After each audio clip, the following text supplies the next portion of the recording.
ನಮಸ್ಕಾರ ರೀ ಬಂಧುಗಳೇ. ಇವತ್ತು ನಾವು ಅಮೇರಿಕಾದೊಳಗಿರುವ ಬೆಲ್ ವ್ಯೂ ಸ್ಕ್ವೇರ್ ಮಾಲ್ಗೆ ಹೊಂಟೇವ್ರಿ. ಅಲ್ಲಿ ದಿನ್ ತಾಯ್ ಫಂಗ್ ಎನ್ನುವಂಥ ರೆಸ್ಟೋರೆಂಟ್ ಒಳಗೆ ಹೊಸ ರುಚಿಯನ್ನು ಸವಿಲಿಕ್ಕೆ ಹೊಂಟೇವ್ರಿ. ಬರ್ರಿ ಹಂಗಾದ್ರೆ ಹೆಂಗೈತ ಅಂತ ನೋಡೋಣಂತ.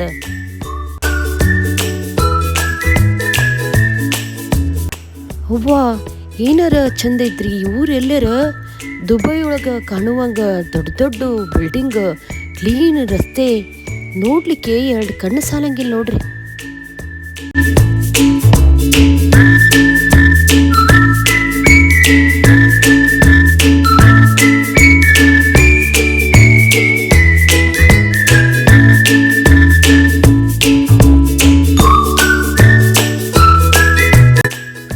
ನಾವು ಈಗ ರೆಸ್ಟೋರೆಂಟಿಗೆ ಬಂದೇವ್ರಿ.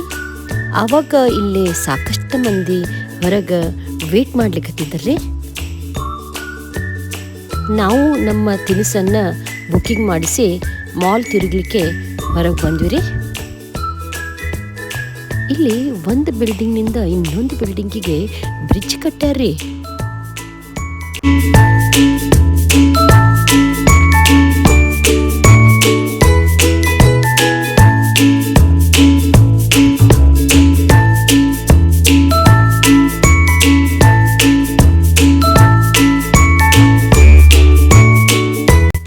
ಇಲ್ಲಿ ಇನ್ನೊಂದು ವಿಸ್ಮಯ ಅಂದ್ರೆ ಎಲ್ಲಿ ನೋಡಿದಲ್ಲಿ ಸಣ್ಣ ಸಣ್ಣ ಮಕ್ಕಳನ್ನ ಕರ್ಕೊಂಡು ಅಡ್ಡಾಡ್ತಾರ್ರಿ.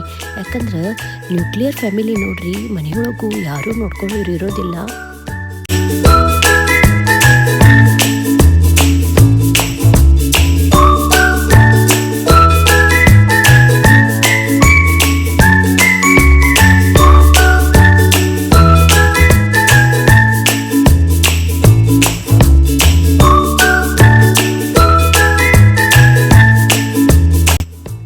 ಸಾಕಷ್ಟು ಮನೋರಂಜನಾ ಆಟಗಳು ಮತ್ತು ರಿಟೇಲ್ ಅಂಗಡಿಗಳು ಕೂಡ ಅದಾವ್ರಿ ಇಲ್ಲೇ.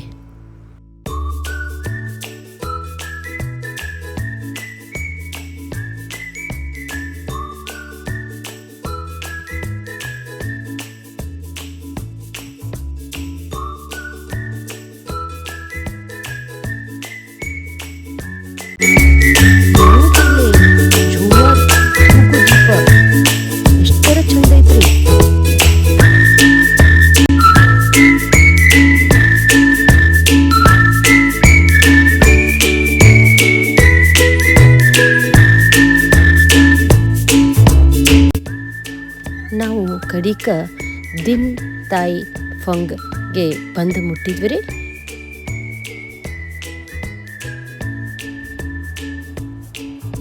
ಸಾಕಷ್ಟು ಜನ ಕೂತಿದ್ದರ್ರಿ ಇಲ್ಲಿ ಒಳಗಡೆ.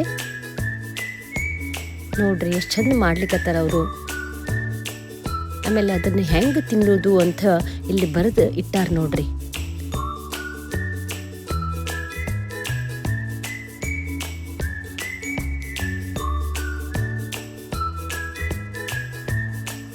ಇಲ್ಲಿ ಶುಂಠಿ ಒಳಗೆ ಬೇರೆ ಬೇರೆ ನಮೂನಿ ಸಾಸ್ ಹಾಕಿ ಈ ಡಂಪ್ಲಿಂಗ್ ಅಂತ ನೋಡ್ರಿ, ನಮ್ಮ ಮೊಮೋಸ್ ಒಳಗೆ ಇರ್ತಾವ್ರಿ ಇವು. ಇದನ್ನು ನಾವು ಸಾಸ್ ಒಳಗೆ ಅದ್ದಿ ಟೇಸ್ಟ್ ಮಾಡೋದ್ರಿ. ಇದರ ಒಳಗೆ ಕೂಡ ಒಂದು ರೀತಿಯ ಸಾಸ್ ಇರ್ತೈತ್ರಿ. ಮತ್ತು ಬಿಸಿ ಬಿಸಿ ಇದ್ದಾಗನ ತಿಂದ್ರೆ ಇದರ ರುಚಿ ಅದ್ಭುತ ಆಗಿರ್ತೈತಿ ನೋಡ್ರಿ.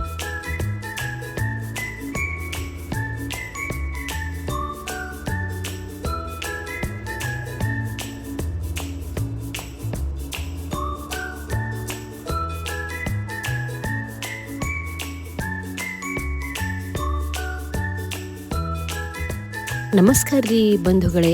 ಈ ವ್ಲಾಗ್ ಇಲ್ಲಿಗೆ ಮುಗಿಸ್ತೇನೆ ರೀ. ಮುಂದಿನ ವ್ಲಾಗ್ ಒಳಗೆ ಇನ್ನೂ ಸುಂದರ ಸ್ಥಳಗಳನ್ನು ನೋಡ್ಲಿಕ್ಕೆ ಹೋಗೋಣ. ನನ್ನ ವ್ಲಾಗ್ ಚಲೋ ಅನಿಸಿದ್ರೆ ಲೈಕ್ ಮಾಡಿರಿ, ಕಾಮೆಂಟ್ ಮಾಡಿರಿ, ಶೇರ್ ಮಾಡಿರಿ ಮತ್ತು ಸಬ್ಸ್ಕ್ರೈಬ್ ಮಾಡೋದು ಮರಿಬೇಡ್ರಿ. ಧನ್ಯವಾದ.